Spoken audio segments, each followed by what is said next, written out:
చాలా పల్లెటూరు కుర్రాళ్ళు. ఫ్రెండ్స్ ఈరోజు మనం నంబూరు దగ్గర ఇస్తిమా జరుగుతుంది. 11, 12, 13 తారీఖున జరిగే ఇస్తిమాకి వచ్చాం.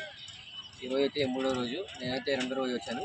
ఇక్కడ చూసినట్లయితే ఇస్తిమా తగ్గట్టు అన్ని ఏర్పాట్లు చేస్తుంది. ఇక్కడ చాలామంది జనం వచ్చారు. 15,000 మంది నుంచి 20,000 దాకా వచ్చారు. ఇక్కడ చూసినట్లయితే చాలామంది వస్తున్నారు.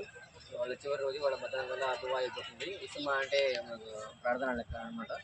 ప్రార్థన చేసుకొని 3 రోజులు ఇక్కడ ప్రార్థన చేసుకొని ఇక్కడే తిని ఇక్కడే పడుకొని ఆ దైవాన్ని తలుచుకొని ఇంటికి వెళ్తాం.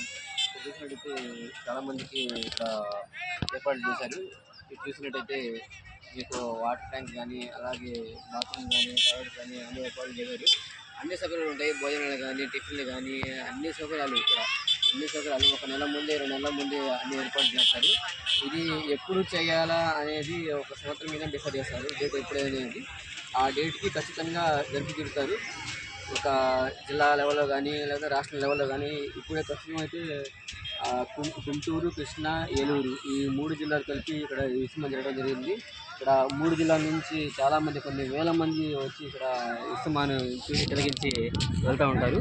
అలాగే ఇక్కడ ఎవరికి ఎటువంటి లోటుబాట్లు లేకుండా పకడ్బందీగా చేస్తారు.